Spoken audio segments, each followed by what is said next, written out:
Hello there. Welcome back to the Schools of Excellence podcast. Today we're going to be talking about hiring, but not hiring in the context that you're used to. This is not a tips and tricks hiring.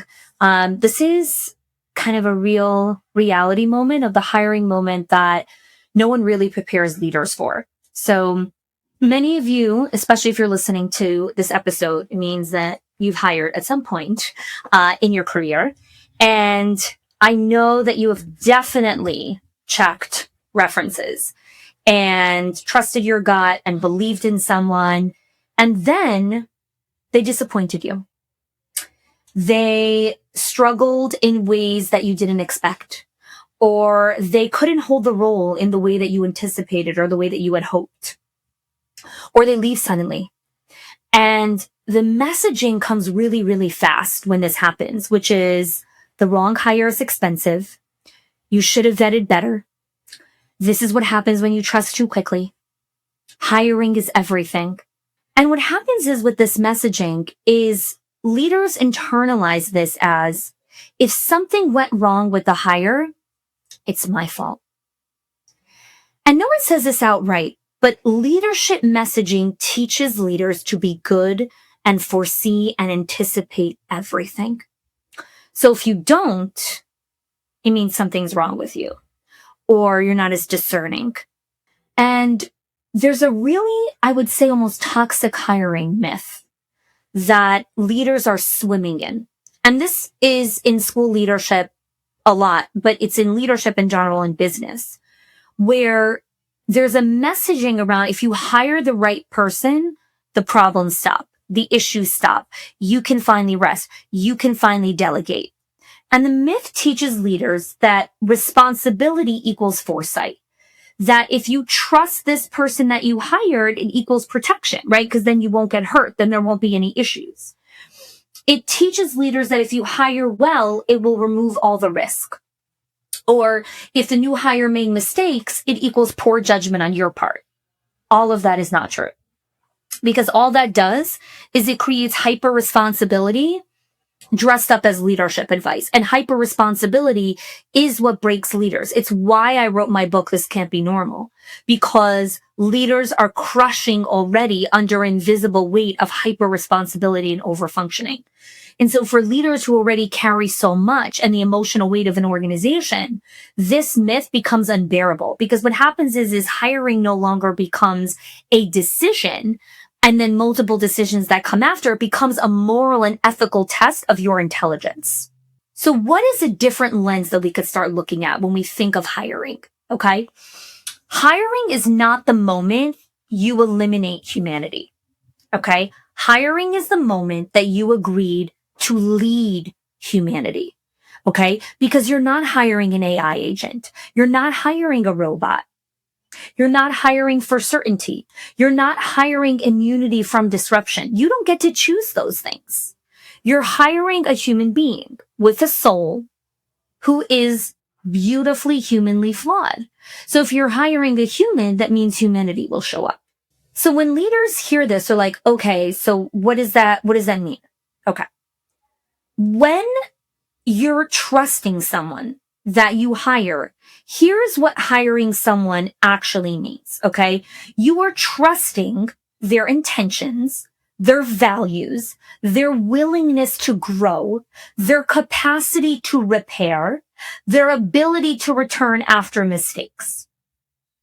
You are not trusting a new hire's flawless execution, because they will not be flawless. You are not trusting their endless consistency, because they will not.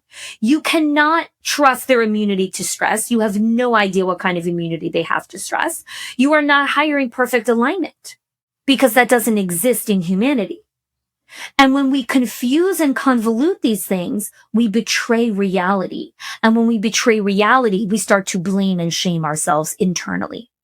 So I often share an analogy to marriage when it comes to hiring, because I think it's a really good way to look at some of the missteps that we make within hiring. There's a message that we hear a lot, which is who you marry is the most important decision you're going to make. And that's true, partly. Because values, connection, attraction, shared direction, All of these things matter, okay? But anyone who's actually been married for at least 5 years also knows that marriage is not one decision. Marriage is a lifetime of decisions with the same person. And so you can marry someone knowing, I want to build something with you. But after that initial marriage, right, the decision, the wedding day, now the building begins. And so in the building of this life together, there are seasons of joy that you could have never predicted. There are inside jokes that did not exist before you met this person. There are rituals that form quietly. There are shared glances across a crowded room. There's a way that you learn how to repair faster than before. And there's growth that only happens because you two are together. There are versions of yourself that emerge because someone else keeps seeing and witnessing you, even when you're tired, imperfect, or unsure. Marriage is so beautiful not because it is seamless. It is beautiful because it deepens you. And that deepening doesn't come because you chose perfectly. It comes from learning how to be in the relationship as life unfolds itself. And so what I find so interesting when it comes to hiring is how obsessed our industry is with hiring the quote unquote right people. We talk about it obsessively. Hire for values, hire slow, get the right people on the bus. I mean, you've heard these platitudes in endless nauseam at every conference that you've been to.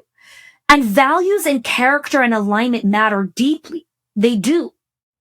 But when hiring becomes your primary strategy, you miss something essential. Because hiring, just like marriage, is only the beginning of the relationship.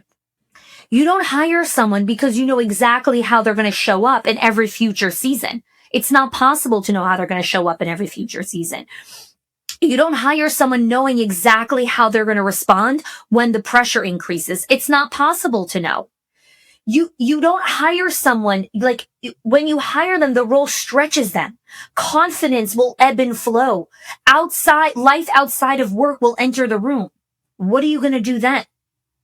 So just like in marriage, there are seasons of unexpected brilliance. People rise. People surprise themselves. People grow into capacities they didn't know was even possible because they were trusted, they were coached, and they were witnessed. And just like in marriage, there are seasons of uncertainty. There are moments where someone needs more structure, more clarity, more support. There are moments when roles need to be renegotiated, expectations need to be re-anchored, and rhythms need to be reestablished. These are not failures of hiring, that you didn't hire the right person. They're the natural unfolding of a relationship. And just like in a marriage, if one spouse believes that nothing should ever change, right? I married you like this and you should never change. So even though you have 5 kids now and your capacity has diminished, what do you mean? I still need X, Y, and Z. No, that's a selfish baby. That is someone who never grew up and never understood that people change. Their capacity changes, their depth changes, their values change, their seasons change, their priorities shift, what they find important because they're evolving. And so looking at your partner and thinking like, I don't understand, like, how come I'm still not getting X, Y, and Z? Well, your partner changed. Let's renegotiate the roles. Let's refigure out how we continue to build this beautiful life together. It's not one party gets to never change and the other person has to constantly adapt to the relationship. That's dysfunctional. That's not a partnership. And in the same thing in hiring, when you're bringing someone in, you understand you're both going to evolve. You know, I often hear things where people are like, I heard a very famous speaker talking at a conference and she's like, I really don't like it when people say like, oh, you've changed, you grew, you adapted. She's like, I haven't changed. I'm the same person I was 20 years ago. And I'm like, why are you parading that as if that's something that's like, like applaudable? It's not. And the bottom line is you did change. You're 47. How could you possibly think that you have the same brain that you did when you were 23? I hope you don't have the same brain. I really hope that you think differently than you did when you were 23. I hope that you have different values. I hope that you look at life differently. I hope that your marriage and intimacy and connection and relationship with your spouse has evolved. I believe that it has. You have grown children. You're a grandparent. How can you possibly think that you are the same person? But people are terrified of signaling that they've changed or there's growth or there is evolution of the relationship. And I don't judge this person.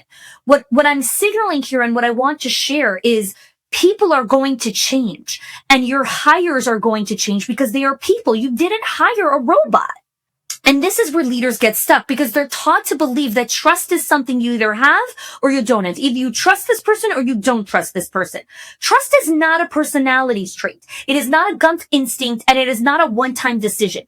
Trust is sustained through rhythm. The problem was never that you trusted.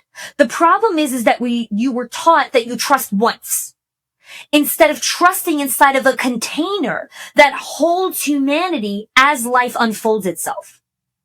And so I want to share with you a couple of rhythms that matter after you hire. And these are not tips and tricks. These are stabilizing relational rhythms that create predictable safety.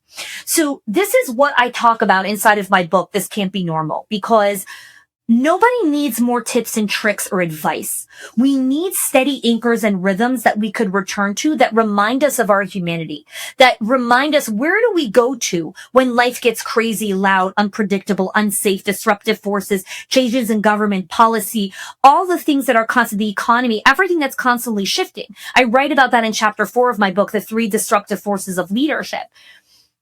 But what I'm sharing here is just a little glimpse of I go in deeper inside of my book, This Can't Be Normal, of under the relational intelligence chapter, specific rhythms that cultivate relational intelligence, which is a key anchor when you're doing hiring. And if you work inside of leadership, you're going to need to hire people, right? So the leadership skill that I believe is not trained for is the hardest part of hiring is not choosing the person. The highest part of hiring is holding the relationship when humanity shows up.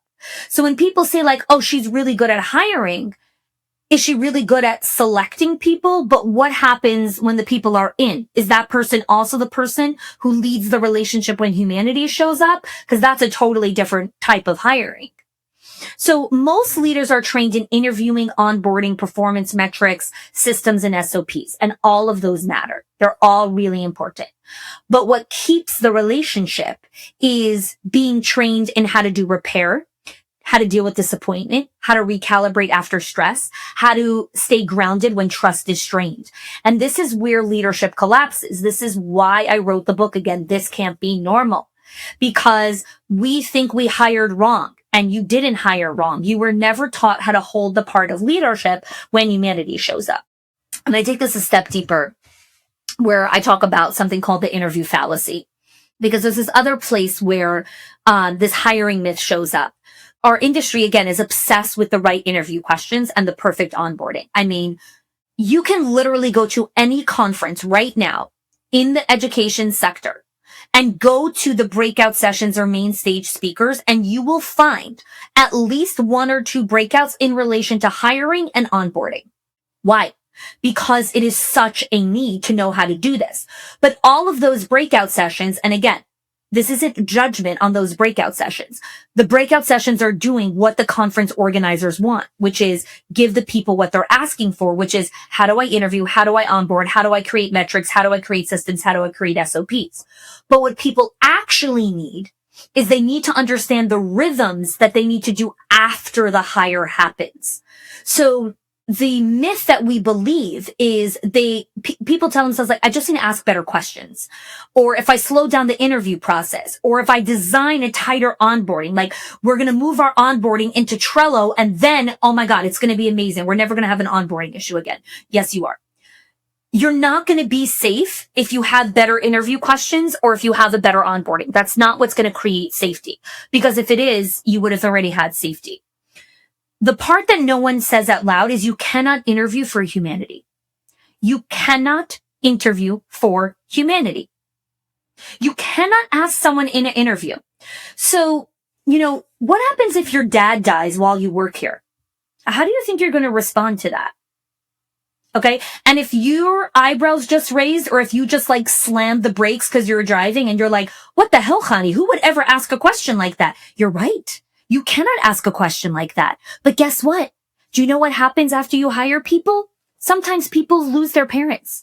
Sometimes people's parents get sick. Sometimes people's kids get sick. Sometimes people's kids die while they work for you. Or their spouse dies. You can't interview for that shit. You can't ask someone in an interview. So, if your husband gets sick with cancer and goes through chemo and ends up dying while he works here, like, how do you think you're going to respond? Do you think you're going to end up staying? Do you think you're going to be able to, like, navigate the grief? Do you think I'm going to have to, like, readjust your performance metrics? Like, what am I going to need to do if that happens to you? Do you think you're going to drift? Do you think I'm going to readjust expectation? Do you think you're going to have postpartum depression after you have a baby? Are you going to have a baby if you work here? Are you done having babies? You can't ask those questions. You don't ask questions like that. It's obscene. And yet, there's a part of us that secretly hopes that we never have to ask those questions. We're like, well, nothing's going to ever change, right? Like, they're so resilient. They're so amazing. Like, I interviewed them and they showed such resilience. Like, of course, if anything happens, like, they're going to bounce back. Really? What if something happens to them that has never happened to them before? And they actually have absolutely no idea how to bounce back from this. And they don't know how to be resilient to that. What are you going to do then? You blame yourself that you made the wrong hire. You cannot design onboarding that accounts for someone who suddenly starts needing to visit their mom during chemo 3 months into working for you, right? So you hire someone, they're doing amazing. And then 90 days in, you're like, okay, now we're going to start upping their hours. And then they're like, by the way, my mom, they found a tumor and she's starting chemotherapy. So starting tomorrow, I'm not going to be able to do the morning shift. Good luck with that. Had your good onboarding on Trello, help you deal with that one? How did your good interview questions help you navigate that one? It didn't. It cannot save you from that because you cannot predict life. Lifes. And we have to be able to navigate it. But what ends up happening is leaders just do spiritualized warfare and they're like, I'm amazing at rolling with the punches. It's okay. We just adapted. We just shifted. What ends up happening? That means you keep absorbing impact. Every time something shifts, zhoop, you're right back into the day-to-day. Zhoop, everyone's back into crisis mode. Zhoop, everyone's back into doing what they said they wouldn't do because a crisis hit. Guys, there's always going to be some form of a crisis. There's always going to be some sort of a disruptive force. That's what I write about in chapter 4 of my book. Stop trying to outrun the forces through shiny objects, tools, SOPs, processes, and software. We need rhythms of trust and connection. You cannot screen how someone's nervous system will react under sustained pressure. You cannot screen how someone will grieve and how grief will impact their focus. You cannot screen for what will happen when this person becomes a parent for the first time. You cannot screen for what will happen when this person has a burnout and burnout starts to, completely fog their cognitive ability to think. You cannot screen what life will ask of this person tomorrow. Life doesn't follow your onboarding timeline, my dears. It doesn't. What interview questions are actually good for, interviews are very valuable. I do interviews all the time. Interviews help you assess values, communication style, baseline skills, alignment with the mission, willingness to learn. Interviews were never meant to do what we're asking them to do. Interviews cannot predict resilience under loss. Interviews cannot forecast emotional capacity under stress. Interviews cannot guarantee consistency across all seasons. Interviews cannot eliminate the need for leadership later on. When leaders expect interviews to do that work, they're not being discerning. They're trying to choose their way out of relational responsibility because relational responsibility is hard. It is difficult. It requires consistent presence and attunement, and you cannot delegate it to a system. Onboarding is the beginning. It is not a shield. Onboarding matters, but onboarding is not a force shield. Okay? Onboarding cannot protect you from a sudden diagnosis, a marriage in crisis, a child struggling, grief that arrives quietly, a season where confidence collapses. When leaders believe that onboarding should prevent disruption, they end up feeling betrayed by normal human life. And that betrayal hardens them and makes them not want to trust people and makes them not want to enter the arena and turns them eventually into people who are like, I just need to get out of this industry. I just need to sell. I just can't do this anymore. I'm out. and then just pass down the dysfunction and exhaustion to the next generation of leaders. I'm like, it's your turn to manage this chaos. We do not interview to eliminate humanity. We interview to begin a relationship with our eyes open. You do not date someone to eliminate humanity, right? Like, okay, I'm going to date them. And after I date them, we're going to live together. And after we live together, and you keep doing all these things of like, okay, let me like set up all these things so I could see like, what are they going to be like when you get married? You can get signals. You are never going to know what this person is actually going to be like until you actually get married. Okay, living with them and being engaged is still not being married. It's not. So you can't know what this person's going to be like until you're actually married. You can't play marriage and like, oh, if they're acting like this, that's probably how they're going to act when they're married. Yes, there are definite signals of that, of like, okay, if they act like a jerk on a date, yeah, they're probably going to act like a jerk later on. Absolutely. That's not what I'm saying.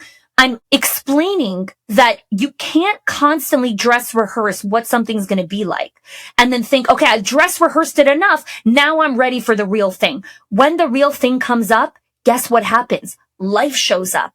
Even when actors spend years practicing a specific set, when the lights and camera finally show up, guess what happens? Stuff still happens. Actors forget their lines. What are they going to do then? What are you going to do? Athletes prepare for 4 years for the Olympics. They train, muscle memory, mental, emotional, all the things, right? And it's an incredible feat to witness. And then when the bright lights come on, when they're on the top of the ski slopes, when they're in the arena, when they're in that pool, something happens. Always. What are they going to do when they're in that moment, right? What are they going to do? So their training and their rhythms show up for them in those moments, right? I'll never forget the story that I read with Michael Phelps, who when he won a gold medal, he won a lot, but one of the gold medals that he won when he dove into the water. I think within 2 seconds of diving in, his goggles malfunctioned and water flooded his goggles. And so he literally could not see. That's it. He was swimming blind. Okay. He still won. Why? His training kicked in. He knew exactly where the wall is. He knew exactly how many strokes it took to get to the wall. He didn't see the wall, but he couldn't bump into the wall. And he didn't bump into the wall. He got to the wall, turned around, and continued going. And won. Right? That is his training kicking in. It wasn't, oh my God, I'm training. So therefore, when I get into the water, nothing's going to ever go wrong. Oh, something did go wrong. Water flooded his goggles. Right? So when we hire and we interview and we onboard, we have to understand you are not protecting yourself from disruption. You're preparing yourself and recognizing that disruption is going to show up. How do you return? What do you do when disruption shows up? Right? Michael, what did he do when disruption shows up? Water came into his goggles. He's blind. Boom. He leaned on his practice. He knew exactly how many strokes to get him to the wall. You need trust rhythms and relational connection rhythms for what happens when life shows up. Okay? Because again, like I'm saying, hiring doesn't fail in the interviews. It fails when leaders believe that interview and onboarding are supposed to protect them from what rhythms are actually supposed to do. Okay? So one of the rhythms that I like to do is called an alignment rhythm. And I do this with my leaders every other week. We do an alignment rhythm. So most leaders hire on board and then silently cross your fingers. I hope it works. Okay. And then when it doesn't, it feels personal. It feels shocking. It feels like betrayal of like, I hired them. I onboarded them. I trained them. No. Expectations are assumed and they're taught on the first day, but that is not how people actually learn, okay? A steady leader installs expectation, alignment rhythms consistently, usually within the first 30 to 60 days, right? They're doing conversations, not once, not vaguely, on rhythm. And in these alignment rhythms, it's, okay, what does good actually look like in your role? You're 30 days in. Let's talk about what good actually looks like.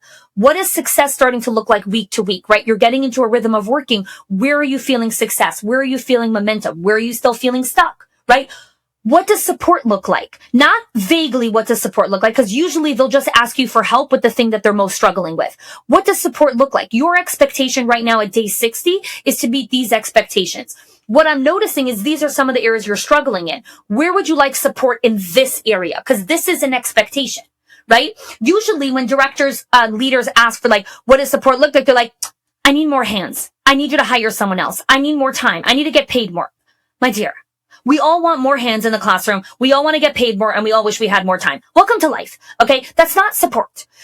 Give me something tangible, right? You need to make sure that the transition rhythm happens every single day at 11 o'clock. So your kids are outside in the playground by 11 o'clock, because your playground time is from 11 to 11:30. So you cannot come outside at 11:15, because the children then only get 10 minutes of outdoor time. And in our school, the standard is all ages get 30 minutes of outdoor time every single day, non-negotiable. So you need support on how to get on time, outside, every single day by 11 o'clock. So where are you getting stuck in the transition, right? You're going from the circle to get outside, and it's seemingly taking you a lot longer than I think it should take. So where are you getting stuck? Would you like me to come observe the transition rhythm and see where I could possibly help you create some better systems so that the children can move a little bit more efficiently and you could get outside by 11 instead of 11:15? That is a great alignment conversation. That is a leader saying, I'm not lowering the standard. The standard is everyone needs to be outside for 30 minutes a day. I see that you're struggling in this specific area. Where do you think you need support, right? Activate the person's brain. Guess what? They have one. God gave every single person a brain. Every human being has a brain, right? AI robots, not a brain, right? It's artificial intelligence. The person in front of you who has a beating heartbeat, who has a soul, has a brain, a God-given brain, a brain that you do not have. So ask them to activate it. Ask them to activate their brain. Okay? That's where you talk about accountability, what misalignment looks like early, right at the 30-day mark. Like, we're a little misaligned here. You're coming 5 minutes late every single day. Do you realize that? I remember I had this conversation with a team member years ago when I was a director, and we had a 5-minute grace window, right? So because I worked in Manhattan, and so, the subway sometimes is a little unpredictable. And so we created a 5-minute grace window. So they had to be at work at 8:30, and if they came between 8:30 and 8:35, they weren't marked late. And so I had someone that came every single day at 8:35. And I knew that if in the first 30 days, she's already coming at 8:35, that means by month 6, she's coming at 8:45. So on the 30-day mark, when I did the alignment rhythm, I sat with her and I said, do you recognize that every single day you come 5 minutes late? She's like, but there's a 5-minute grace window. I'm like, yes. But every single day you use the 5-minute grace window. The grace window isn't there for you to use every single day. The grace window is there so that when every once in a while there's some train traffic or there's a little bit of that disruption, you have the grace window. So right now, you're using the grace window every day, which probably means you need to get in an earlier subway. You need to take the earlier train. Even if it's a 2-minute earlier train or a 3-minute earlier train, you need to come get on an earlier train. So she did, and she started coming to work at 8:30, 8:25, so like between 8:25 and 8:30. And so what happened is I realized quickly where that was signaling towards. Now, this is the beautiful part of an alignment rhythm, is about, I would say 7 months into her working there, all of a sudden she started drifting again, and she started coming at 8:35. And I looked at the pattern, and 2 weeks went by, and every single day for 2 weeks, she was using the grace window again. So I brought her back in for an alignment conversation, and I said, hey, I want to bring this to your attention. Have drifted a little bit. You're back to using the grace window every single day. This is the pattern over the last 2 weeks. Let's go back. And she's like, yeah, it's been really difficult. I started taking the later train. Thanks so much for the reminder. I'm going to start taking the earlier train again. Okay. That's what an alignment rhythm does. It helps you track things earlier. There's nothing wrong with this hire. She was a phenomenal teacher. I loved having her. And also, she was perfectly capable of coming on time when I was able to have a really great conversation with her, right? Now, this is not the only conversation I had with her. I also did gratitude rhythms with her, one-on-one conversations with her, right? So let's talk about the one-on-ones, right? The one-on-one conversations is another rhythm that I talk about in the Integrity of Standards chapter. A lot of leaders only have conversations when something's wrong. But by then, you're activated, the staff member's defensive, the nervous system is all activated and allowed, and the conversation becomes 98% emotion and 2% clarity. And so the predictable rhythm of the one-on-ones, whether that's once a month or bi-weekly or whatever it is, it's where you consistently come to ask grounded questions. What's working right now? What feels heavy? Where are you stretching yourself? Where are you stuck? Where do you need clarity? Right? You're not rescuing. You're not doing therapy. You're not managing their emotions. You're not reducing surprises, right? You're not doing any like management, any emotional labor. Humanity does not derail leadership. Okay. You consistently having these conversations doesn't derail you. When you're caught off guard because you didn't have these conversations for several months, that's what destabilizes leaders, right? When you have a rhythm like this, it actually turns disappointment into data because it keeps trust from becoming fragile, which is so powerful. And the third rhythm, and I know this podcast is getting a little bit longer, but this is an important conversation, is the rupture and repair rhythm, right? This is a rhythm that is so difficult, and it's probably the one that I do the most training and conversations on in our leadership HQ and our membership, where we coach school leaders, owners, directors, their entire leadership teams on repair, consequences and repair, because this is really hard. So again, like I said, leadership trains on interviews, onboarding metrics, and systems. The lived reality is something's always going to go sideways. A misstep, a missed expectation, a moment of defensiveness, a communication breakdown, a trust wobble, right? All of these things are going to happen. That's part of leadership. And so when you don't have a repair rhythm, leadership becomes over-explaining, rescuing, clamping down harder, becoming even more over-controlling, or silently withdrawing, or performing, I'm just giving professional distance. I'm adopting the sink or swim approach. I'm stepping away because I need to see how strong they are. And I trust them. I trust that they can handle this. Please. The rupture and repair rhythm is an agreed upon way of returning. Here's what happened.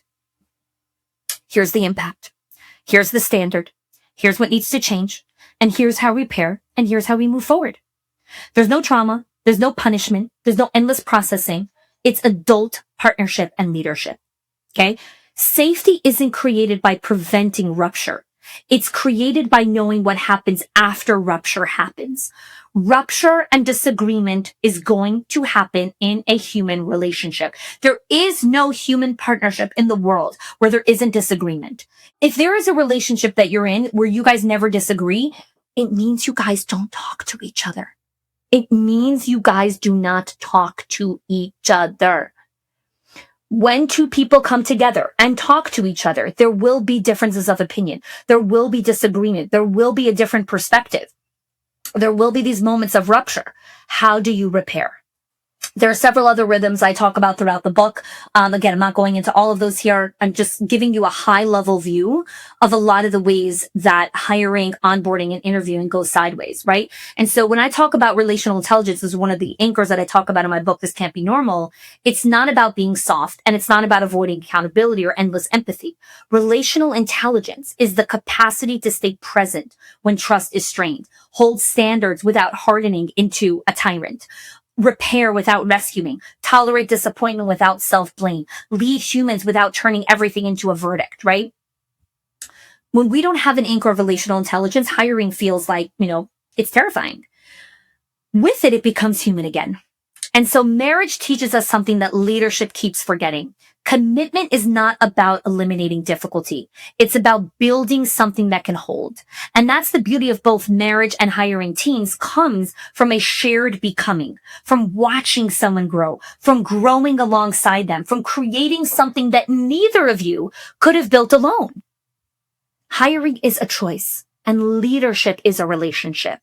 And when we stop trying to choose our way out of relational work, we finally get to build the kinds of cultures and lives that create meaning, purpose, and legacy. So I wrote my book, This Can't Be Normal, because I kept meeting leaders who thought that hiring was their greatest failure, when in reality, they were just leading humans inside systems that didn't have anchors and rhythms that created safety. And so this book, again, is not about hiring perfectly. It's about learning how to lead humans without abandoning yourself. Thanks so much for joining me today. And if today's conversation resonated with you, and I know this was a long conversation, I want to invite you to share this. If something spoke to you here and you know of another leader who can resonate from this messaging or it can help them, I would love if you could take a moment to share this conversation. Thanks again. Hey there. If you're the one who notices problems before anyone else does, this is for you. You're the one who sees things first. The tension in the room, the teacher sleeping who just might quit. You're already tracking the consequences. Who will be upset? Who will push back? So even on days that look fine or feel calm, your body doesn't fully stand down. You go to sleep tired and you wake up already bracing. Not because today is chaotic or any day is chaotic, but because something could go wrong. And you know you'll be the one that's holding it. It's the responsibility that can sometimes feel crushing. You stay alert, reliable, and steady because you've seen what happens when things aren't held, when communications slip, when standards soften, when everyone assumes someone else will step in. And because you're so good at holding it, more of it finds its way to you, quietly, gradually, until no one sees how heavy it's become. This is not burnout, and this is not a discipline problem. It's what I call the invisible weight of leadership. If you see yourself in this, or even if your breath changed just a little bit, that's enough. And if you want to keep going and learn more, the opening chapter of my book, This Can't Be Normal, What to Do When Success Starts to Feel Like Survival. My book continues this conversation. You can go ahead and download chapter 1 for free and continue this dialogue. If you are loving the Schools of Excellence podcast and have gotten any value out of it for your school, I would love if you can do 2 things for me. 1, subscribe to the show so you never miss an episode. And 2, can you please leave us a review? Reviews help other school leaders know that this is the place to learn how to build a school of excellence. And I would be so grateful if you can do that for us. Your help and support makes this show to be able to be listened by the thousands of other school leaders all around the world. Thanks so much for listening, for giving us your time and attention each and every week. And I appreciate that you have joined us.